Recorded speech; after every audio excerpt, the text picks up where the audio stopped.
Listen, sweetheart, if you've spent a lifetime doing what you should, feeling like there's always something more to prove, this will feel like opening a window to a breeze you didn't even realize you were missing. Today, you'll learn the 12 tiny shifts that change how life works after 70, every single time. It is time to embrace a new kind of wisdom, one that prioritizes your peace and power above all else. Before your next cup of tea is brewed, I want you to grab a sticky note, a small one, and write this down, bold and clear. My peace is non-negotiable. Put it on your ID. Tuck it into your wallet. This tiny phrase is your first step to reclaiming your time, your energy, and your joy right now. It's not just a saying, it's a quiet declaration of independence for your beautiful, experienced self. My dear, here's the truth. The first thing that simply doesn't make sense for women after 70 is tirelessly chasing fleeting trends in style. Why it matters: authenticity brings peace. It brings an inner glow that no expensive serum or trendy accessory ever could. We've seen decades of hemlines rise and fall, colors come and go. Remember the shoulder pads, darling? And then the skinny jeans that felt like a second skin. What to do now is define your personal style with clothes that fit and flatter you asterisk, your unique shape, your natural coloring, the way you move in the world today. Prioritize comfort and quality over what's in. This doesn't mean giving up on looking lovely. It means investing in classic pieces that make you feel truly good, inside and out. Ignore media pressure to look younger. Let's have an honest moment here, honey. You might see wrinkles, but I see a map of laughter, wisdom, and resilience. Reframing negative self-talk. Here's a micro practice. Today, pick one item in your closet that you've kept out of obligation. Maybe it's uncomfortable or it just doesn't feel like you anymore. Release it. Let it go. That simple act is a 1-minute win for your authentic self. Exact line: your beauty is your story, not a trend. This is not vanity, it's freedom work. Here's the secret. When you dress for yourself, with firm heel counter, grippy sole, room for toes, you walk taller, you feel more grounded. Old school wisdom, darling. We older women didn't survive this long by throwing money away on gimmicks or uncomfortable fashion. Wisdom and frugality anchor. You deserve to feel elegant and at ease always. Next, friend, let's make this easy. Saying yes out of obligation no longer serves you.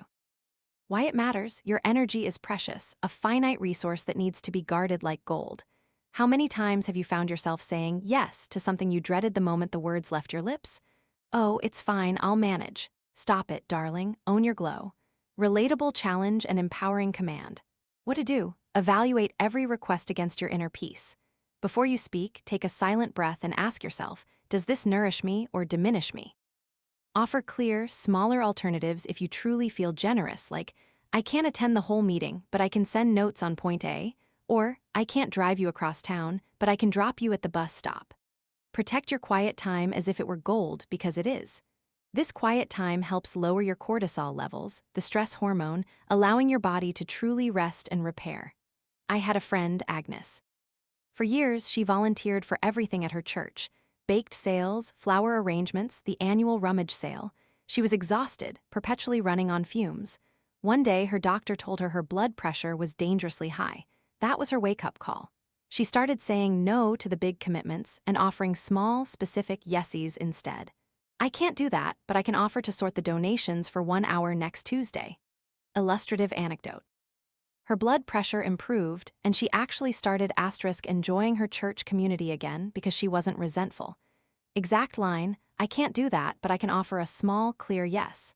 Remember, no equals offense protecting your energy. Yes equals a plan you truly want to make. You're not being difficult, you're being clear. Do you do this too? Guard your time, my dear. It's your legacy of peace. Now, let's be honest. Ignoring your body's subtle whispers just doesn't make sense anymore. If I could just ignore my body's creaks and groans, I'd still be dancing disco every night. But that ship sailed, and frankly, my knees are grateful. Humorous self-deprecation. Why it matters: your body is constantly talking to you, sending signals that are crucial for your well-being. These whispers can prevent bigger problems down the line. Ignoring them can elevate your baseline stress, keeping cortisol levels higher than necessary.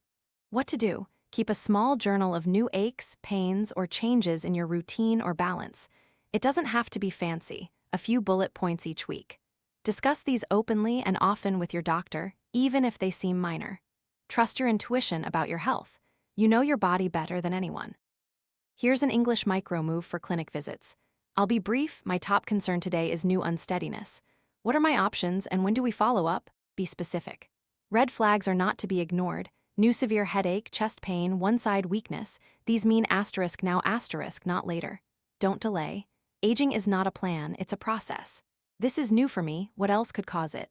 Exact line for clinic visits. My top concern today is new unsteadiness. What are my options and when do we follow up? And here's a 1-minute win. Practice a gentle stretching routine every morning, just for 60 seconds, to acknowledge your body and check in with how it feels. A little bit of attention can go a long way in understanding your body's language. One more thing. Keeping your finances overly complex makes no sense at all. Why it matters. Clarity prevents stress. Financial confusion is a significant source of anxiety, and at our age, we've earned the right to peace of mind. What to do? Simplify your bank accounts and credit cards. Do you really need 5 different cards, each with its own quirks? Consolidate where you can. Review statements monthly for accuracy. Treat it like a puzzle you enjoy solving. Know your rights at checkout. Technology is fantastic, but it can also be confusing. Never be afraid to ask for clarity. My friend Alina, bless her heart, had her identity stolen because she clicked on a phishing email. It took her months to untangle the mess of accounts and charges she didn't recognize.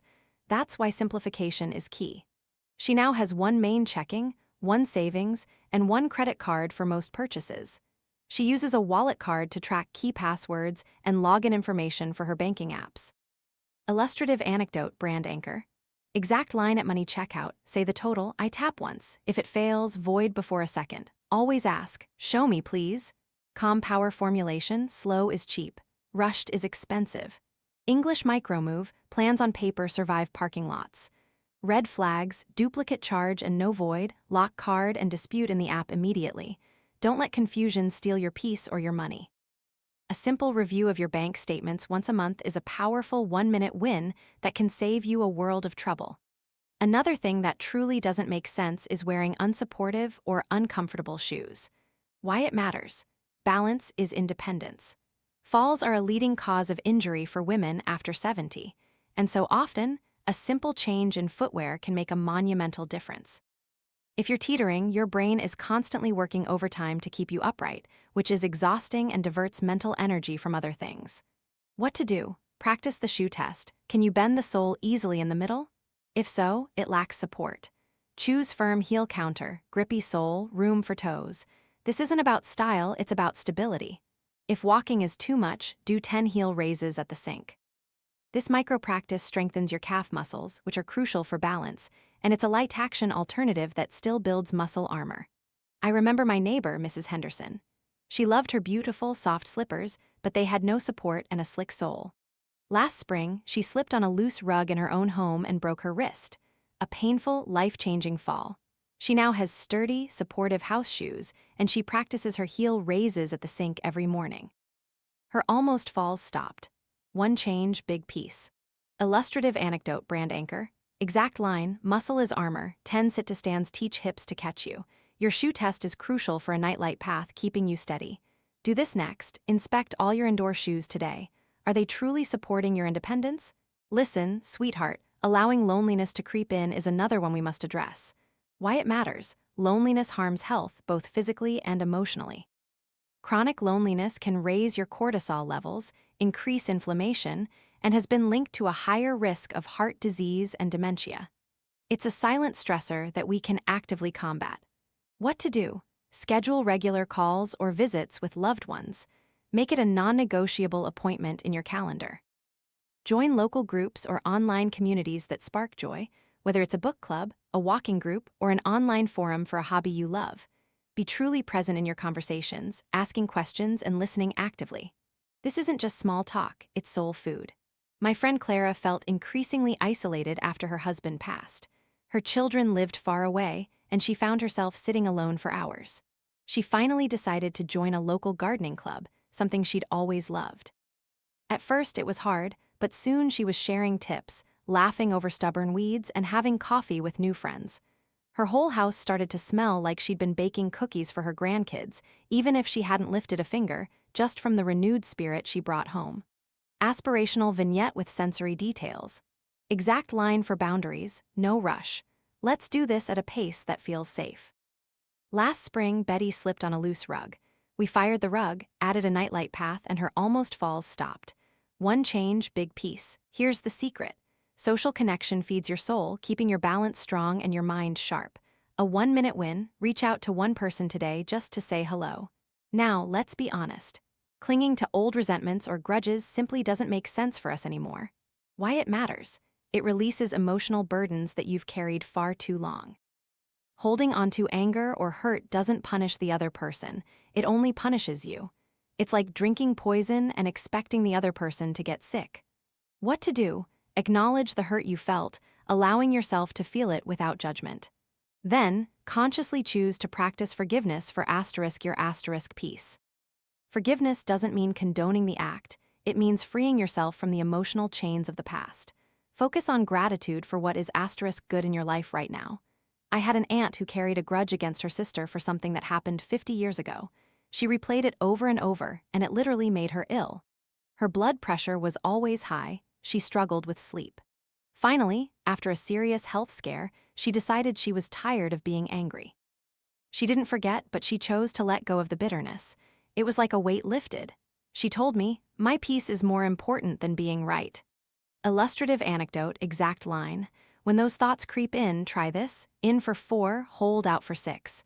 Again, this simple breathing nudge the vagus nerve back to calm, why it works. The vagus nerve is like a superhighway connecting your brain and organs, and calming it helps reduce your body's stress response. A 1-minute win. List 3 things you are grateful for right now. This simple practice helps rewire your brain towards positivity. One more thing. Shying away from new technology now makes no sense. Why it matters? It connects and empowers you, opening up worlds you might not even know exist. From video calls with grandkids to ordering groceries online, technology can truly enhance your independence and joy. What to do? Identify just one tech skill you truly desire, like video calling your grandchildren or learning how to use an app for your doctor's appointments. Don't try to learn everything at once. Ask a patient friend or family member for help. Practice daily for just 5 minutes. Consistency is key, not speed. My neighbor Helen thought she was too old for computers, but her daughter kept showing her photos of her new great-grandchild, and Helen was missing out. So her granddaughter patiently taught her how to use a tablet for video calls. Now, Helen has weekly grandkid chats and can see every new picture. It's given her a whole new lease on connection. Exact line, adapted. May I have extra time to learn this app? Put key login info on a sticky note on your ID or a wallet card. Brand anchors. It might feel slow at first, but slow is cheap. Rushed is expensive. Calm power formulation. And for those times you need assistance on a flight, may I pre-board for extra time to get settled? Exact phrase. Technology is a tool, darling, and you deserve to wield it confidently. A 1-minute win. Ask a trusted person to show you one new function on your phone or tablet today. Another habit that needs to go is filling every moment with activity. Why it matters? Restorative rest rebuilds energy, and it's absolutely vital for women after 70. Our bodies and minds need time to recharge, to process, to simply be. Pushing yourself constantly leads to burnout, irritability, and can even compromise your immune system. What to do? Block out sacred rest time in your week, even if it's just an hour. Treat it like a doctor's appointment you absolutely cannot miss. Review your commitments weekly, saying no to anything that overfills your cup. Practice gentle self-care routines that are truly restorative for you whether it's reading a book, listening to music, or simply sitting quietly with your thoughts. My sister used to believe that if she wasn't doing something productive, she was wasting time. She would pack her schedule until she was utterly exhausted. One day, she just hit a wall. She felt drained, both physically and emotionally. That's when she started scheduling nap appointments or quiet time just for herself. She discovered that these periods of rest didn't make her less productive. They made her more focused and joyful when she was active. Exact line for self-talk. Okay, I'm awake. Rest is still restorative. I'll breathe and go dim. Exact phrase. What's your gentle breakfast that never fights you? Remember, rest is not a luxury, it's a necessity. A 1-minute win. Close your eyes for 60 seconds and simply focus on your breath. Next, my dear, dieting or restricting joy from food is illogical. Why it matters? Gentle nourishment sustains you, physically and emotionally. We've lived through eras of fad diets, calorie counting, and guilt around food. Enough. Your body deserves respectful, consistent fuel, not deprivation. What to do? Choose whole, unprocessed foods that make you feel good and energetic. Listen to your body's true hunger and fullness cues, not external rules. Enjoy your meals mindfully, savoring each bite, appreciating the flavors and textures. This isn't about rigid rules, it's about a loving relationship with your body. My friend Martha used to struggle with her weight and spent decades on different diets. She was always focused on what she couldn't eat. As she got older, she realized this constant struggle was stealing her joy. She started focusing on adding nourishing, delicious foods and truly listening to her body. She found she naturally gravitated towards what made her feel best.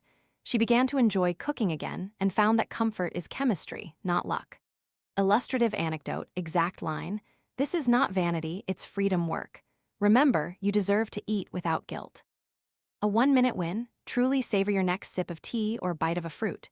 Notice the flavor, the temperature, the texture. Now, let's talk about something truly critical. Overlooking simple home safety upgrades is a mistake we can no longer afford. Why it matters? It prevents life-changing falls, which can severely impact your independence and quality of life. The home should be your sanctuary, not a minefield. What to do? Clear all tripping hazards like loose rugs or cords. If a rug is decorative but poses a risk, fire it. Install night light paths in hallways and bathrooms. These simple, inexpensive lights illuminate your path for those nighttime trips, preventing falls when you're sleepy. Use stable house shoes by the bed that pass the shoe test. Exact line: "Last spring, Betty slipped on a loose rug. We fired the rug, added a nightlight path, and her almost falls stopped." One change, big piece. Brand anchor, exact line: "Use the shoe test for all indoor footwear. Can you bend the sole easily in the middle? If so, it lacks support." Once a year, ask your doctor which medicines raise fall risk. Can we deprescribe? Sometimes medications or combinations of them can affect your balance, and there might be alternatives. Don't be afraid to ask. This isn't just about avoiding a fall, it's about protecting your precious independence. A 1-minute win: identify one tripping hazard in your home today and remove it or secure it. Finally, putting off personal joy and delight makes absolutely no sense after 70. Why it matters? Joy is the point of all this freedom work. You've earned the right to revel in the simple, beautiful pleasures of life without guilt or delay. Too often, we put joy last, thinking we'll get to it someday. Someday is now. What to do? Actively schedule joyful activities like you would a doctor's appointment. Put "read my favorite book" or "call an old friend" or "walk in the park" on your calendar. Practice gratitude daily, even for small things: the warmth of your tea, a bird singing outside your window, a quiet moment. Embrace spontaneous pleasures like a sync smile at your reflection just because you're here, alive, and wonderful. Brand anchor. My Aunt Rose, even in her late 80s, kept a joy jar. Every evening, she'd write down one small thing that brought her delight that day and put it in the jar. When she felt down, she'd pull out a few slips and remember. She told me, "You deserve to laugh until your sides ache." Illustrative anecdote, exact line: "Here's the secret. Happiness is a habit, not a destination. It's a muscle you strengthen with small, consistent acts of self-love." A 1-minute win: find one moment of simple beauty or pleasure today and consciously pause to soak it in. So here are the main takeaways for a life after 70 that makes beautiful sense. Make your paths safe. Practice small balance every day. Schedule joy like it matters. These aren't grand gestures, they are tiny, powerful choices you make for yourself every single day. I'm cheering for you, my dear. This is not vanity, it's freedom work. Which 2 habits start today for you? Share them in the comments below. Your wisdom, your peace, your joy, they are all non-negotiable. Thank you for listening.